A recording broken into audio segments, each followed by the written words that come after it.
Boss best dancer नए season का आगाज़ हो चुका है और हम देख सकते हैं कि हमारे जो जजेस हैं जो इस बार दोबारा से जितने भी कंटेस्टेंट होने वाले हैं उनको गाइड करेंगे, उनके लिए नए नए टास्क सेट करेंगे और उनकी जो खूबी है उसको और परखेंगे, उन्हें और मजबूत बनाएंगे आने वाले समय के लिए। तो आई थिंक इस बार बहुत ही ज़बरदस्त अंदाज़ है, लेकिन जो सरप्राइज एलिमेंट है वो आई थिंक मैं कहूँगी जावेद सर है ना, क्योंकि आई थिंक हमने उनको देखा था बूगी वूगी में और आई थिंक इस बार यहाँ पर आना मेरे बचपन ये तो भी नहीं पैदा हो गई थी और मेरे बचपन में देखा था मैंने सर आपको और आई थिंक ये पूरी तरह से नॉस्टैल्जिक होने वाला है 90s 20s के किड्स के लिए जिन्होंने आपको देखा था। तो पहले सबसे इसी एलिमेंट पर बात करें।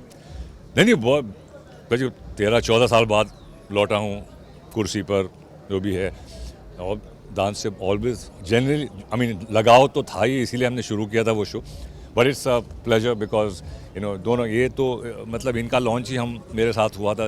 इन्होंने जब शुरुआत की थी डांस की तो मेरे साथ डांस करती थी। टेनिस को हमने देखा है, वंडरफुल वर्क या तो हाँ तो लेकिन बट फॉर मी एक तो शो में वापस आना एज अ जज, फिर इन लोगों के साथ बैठना, तो it's a very heart warming and something जो बहुत दिल को मतलब मेरी दिल की चाह थी कि मैं फिर से आऊँ और बट साथ में आना इट्स वंडरफुल। तो या बट देन क्योंकि इतना बड़ा डिसीजन लेना अभी, क्योंकि इतने समय से आप नहीं थे, तो क्या चीज़ रही जिसने आपको इंक्लाइन किया टुवर्ड्स डूइंग दिस सीजन? वो बंदूक लेके आ गए थे घर पे। हाँ तो बंदूक पैसे वाली बंदूक नहीं बट देखो यार डिसीजन कोई सोचने की बात भी नहीं थी बिकॉज कई लोग मुझे बोलते थे सर आप क्यों नहीं आ रहे, जस्ट क्यों नहीं कर रहे, आप लोगों ने शुरुआत की थी। तो अब ये जब मौका आया तो मैंने कहा यार इट्स फैंटास्टिक आई मीन, और ऐसी बात भी नहीं है कि कुछ ज़्यादा वक्त भी लेता है, हफ्ते में एक बार हम शूट करते हैं। So it's something close to my heart. तो मेरे लिए तो मतलब सोचने का मतलब कुछ बोलते ना कि एक क्षण भी नहीं था कि ठीक है करते हैं बिल्कुल। So it was immediate.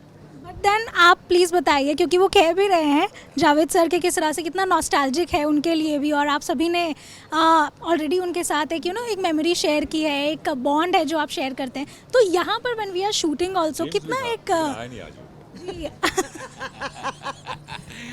Time लगेगा। 007 किधर गया सर? तो ये हमारा सौभाग्य है कि सर हमारे साथ जुड़ गए हैं एंड सर को हम I would say he is the OG of all dance shows, और इसी चैनल पे एक ऐसा शो स्टार्ट किया और उसके बाद जो इसको ये लेगेसी है हमने शायद उसको थोड़ा आगे बढ़ाया है। But honestly the OGs are OGs and we are so happy to have the OG in our show. हाँ हमारा एक्चुअली वो भी है ना, एजी ओजी लोजी सुनो जी। मैं I feel absolutely honoured to sit next to him after 30 years। मेरे लिए आई थिंक थैंक गॉड कि उन्होंने एक शुरुआत की हम सब के लिए एज जजेस एज डांसर्स, एक प्लेटफॉर्म क्रिएट किया था तब, and to have him back to see how we are doing now. हम एकदम कंफर्टेबल हो गए थे कि हम तो सब जानते हैं now he is back and we are all scared a little bit, क्योंकि डांस की नॉलेज इनको ज़्यादा है। नहीं हाँ हम प्यार से ही करेंगे। आपका एक्सपीरियंस ज़्यादा है हमसे, आपकी अंडरस्टैंडिंग इस क्राफ्ट को लेके बहुत ज़्यादा है। His experience matters a lot on the show.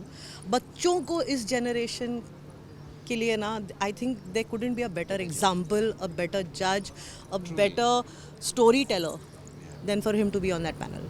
And also उनकी लाइफ से एनेक्डोट्स जो आते हैं, जो उनकी लाइफ से जुड़ी हुई चीज़ें हैं, plus he is been in the industry for so long, so जो अंदर की बातें हैं which we probably are not privy, and he has been since 80s mein. I remember his first film also where he danced and I was like, wow, who is this amazing man? School or college? I was in school, 1984. Yeah.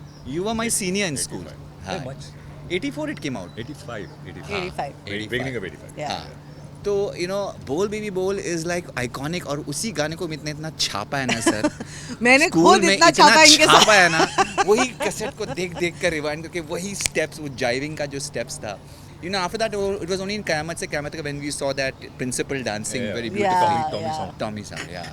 और इसके बीच में कुछ हुआ ही नहीं है और उसके बाद में भी नहीं। So I just feel कि I have such amazing memories growing up with और ये शो की खासियत ये है जो हम कर रहे हैं बेसिकली कि नॉस्टैल्जिया मोड में जा रहे हैं, जो असली बिकॉज बहुत टेक्निकल ज़्यादा हो रहा है। टेक्निकल यहाँ भी है लेकिन एक वो जो अंदाज़े बयां जिसको हम कहते हैं, जो एक 80s 90s का स्टाइल था, उसको हम लेके आए हैं इसमें यहाँ पे कि भाई एक जो फिल्मीपन जो कहते हैं हम कॉमन लैंग्वेज जो में, कहीं you know? गुम हो गया था। हाँ हाँ, तो वो फिल्मीपन को फिर से लेके आए हैं और उन्हीं गानों को और एक रिवाइव करना तो बाकियों से कुछ अलग लगता है ये, क्योंकि ये आप बिल्कुल भीड़ है, बहुत से शोज़ हैं, तो उसके आप इसमें से आप अलग कैसे लगो। तो आई थिंक ये जो इन्होंने प्लान किया है जिस तरह से सबने, आई थिंक इट्स वर्किंग आउट और बहुत सही We are having जम a रहा है। good time. Yeah. But I think जो ऑडियंस है, जो 90s और 20s वाले किड्स हैं, जो अभी हमारे 25-30 वाले एज में आ गए हैं, तो आई थिंक वो यही चाहते थे, बिकॉज वो लोग अभी भी वहाँ से निकल ही नहीं पाए। जो 80s और 90s के गाने थे वो लोग अभी भी वही चाहते हैं। तो आई थिंक वही एक एसेंस आपने आपकी जो ऑडियंस है उसकी नस पकड़ ली है। आई होप कि हम पकड़ लें। नसबंदी हो हाँ, गई। और वो हमें टीआरपी के जरिए पता बता चलेगा। आई थिंक ऑल्सो जो आपके मम्मी पापा हैं, वो जो एक जनरेशन है, आई थिंक उनके लिए to not hear remixed songs, to hear the songs as they are and to see good amount of dancing and फिल्मी बातें will be nice once again. तो सर आपके तरफ से हमें कितना ज़्यादा एक अलग मोड देखने को मिलेगा, because I think people have been waiting for this, और वो एक एसेंस कितना अलग हो। नहीं वो अलग मुझे पता नहीं, मैं अपने एलिमेंट में हूँ, सब अपने एलिमेंट में हैं और वो अंदर से निकलता है। आपको आप यू कांट उसको आप script this. या यू कांट स्क्रिप्ट, वो ऑर्गेनिकली ग्रो होता है। तो जैसा होगा, जैसे रुख जाएगा शो का, लोगों का, डांस का, बातों का, उसके साथ हम चलते हैं। तो वो हमारा जो बूगी में था वही मोड था, नथिंग वाज स्क्रिप्टेड। आप you keep moving with the flow. So चलिए जाते जाते बस इतना जानना चाहेंगे, बिकॉज आई थिंक इतने सालों में सभी के अंदाज भी काफ़ी ज़्यादा बदल गए sir. If you can see Terence Geeta माँ, कि किस तरह से एक अलग ही फ्लेवर इनका आ चुका है, and I think audience love that. जज भी हैं Flavor. करिश्मा मैम, तो हम फ्लेवर अच्छा है, flavor. नाइस। सॉल्टी सर, नमक है। नमकीन। टेरेंस चटपटी है। हमेशा ढूंढते हैं ना, नमक नहीं है इस डांस में। नमक चाहिए, छिड़कती हूँ तुम पे आज। चटपटा होना चाहिए। बस ये बैंटर है, ये पागलपन यही रहेगा, and we are having a good time. Thank you. I think it's just going be fun, that's what I feel. And नया शो है IBD season 5, definitely watch us. 6 जून से ये शुरू होगा, एवरी शनिवार और रविवार 9:30 बजे सोनी टीवी पर। Good boy. क्या बात है। इसको ये integration- नमक है। ये बिल्कुल। तो इसी बैंटर को देखने के लिए तैयार रहिए और देखते रहिए Sony TV. Video journalist Ajay Bhujbal के साथ रोशनी विश्वकर्मा, मुंबई।